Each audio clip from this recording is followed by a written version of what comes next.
Ya, tidak mudah memang, untuk mengembalikan orang dari satu pemahaman, apalagi itu sudah terstruktur dalam cara berpikirnya ya.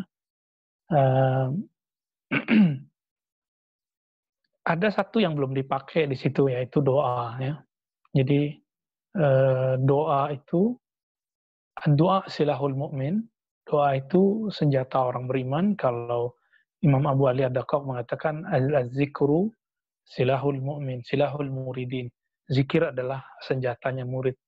Jadi yang perlu dikencengin kalau masih mau lanjut adalah kuatkan zikirnya, bisikkan doa-doa karena yang merubah hati hanya Allah. Ini bukti bahwa, eee, yang merubah hati bukan kita, gitu ya. Wajar selama ini video yang dia dengerin, bacaan-bacaan yang dia baca, ustad-ustad yang dia ikutin, itu ustad-ustad yang pemahamannya seperti itu, ya wajar kemudian ketika suaminya berubah, dia belum tentu bisa berubah.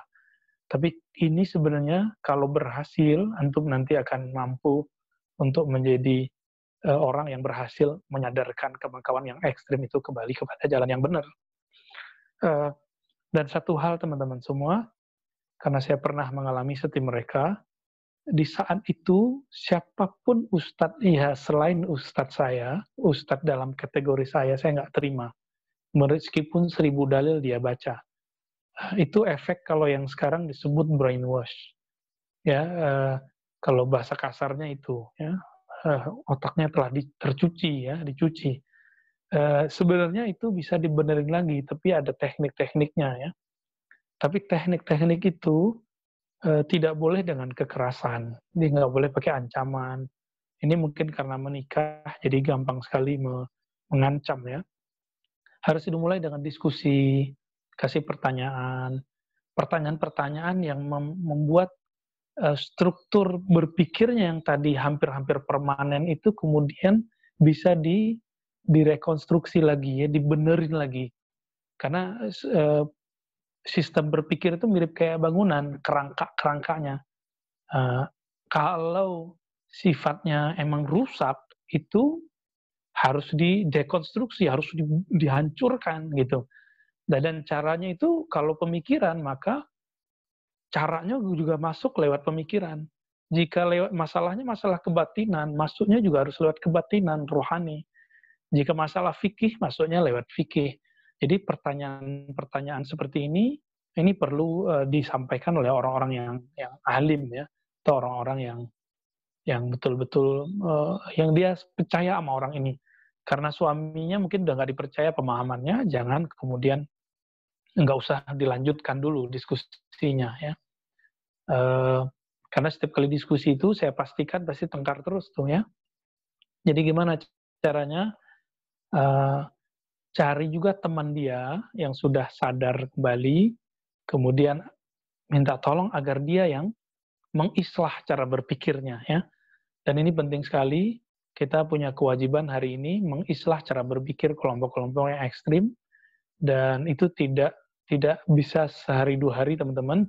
Itu bisa lama waktunya kalau kita tidak ahli. Tapi kalau ahli itu cukup dengan 1, 2, 3 pertanyaan, itu sebenarnya bisa. Namun harus dimulai dari dia, ya. Harus ada orang jadi dia sendiri bertanya, "Apa emang salah?" Gitu. Kalau dia sudah mulai berpikir begitu, berarti dia sudah mulai mempertanyakan apa yang selama ini dia yakini. Nah, eee, Salafi itu sebenarnya kan juga ingin ikut Rasulullah. Masalahnya kemudian mengikuti Rasulullahnya itu nggak pakai manhaj ulama salaf, meskipun nama salaf dipakai. Contohnya, ulama salaf membangun mazhab-mazhab untuk memudahkan orang untuk memahami kitab Allah dan Rasulullah. Sekarang mazhab itu dihancurkan, sehingga mereka mengatakan langsung aja ke kitab dan sunnah, nggak usah pakai guru. Ini gampang sekali mematahkannya. Orang itu tahu Quran lewat siapa? Lewat guru. Oh enggak, guru saya langsung kitab sunnah. Mana ada orang langsung kitab sunnah. Seorang yang mengatakan saya langsung kitab sunnah, Alkitab dan sunnah itu sendiri pasti dia peroleh lewat guru. Maka kalau seseorang membatalkan satu mazhab, dia sudah bermazhab dengan mazhab gurunya yang baru. namanya mazhab tanpa mazhab. Jadi itu bisa dibolak-balik. Sebelumnya juga ada kawan kita yang ikut doktrin khilafah yang ekstrim. Kita cuma kasih 2-3 pertanyaan, langsung tobat malam itu. Ya. Tapi saya nggak tahu apakah saya masih bisa men-brainwash, menyadarkan kembali, bukan brainwash lah ya, merecall kembali pemahaman yang tepatnya, dan membersihkan dia dari pemikiran seperti itu. Mungkin teman-teman yang sedang menghadapi itu bisa mengembangkan itu. Saya doakan semoga Allah mengilhami kalimat-kalimat yang bagus, yang indah, lalu istrinya kembali lagi ke jalan yang benar. Ya.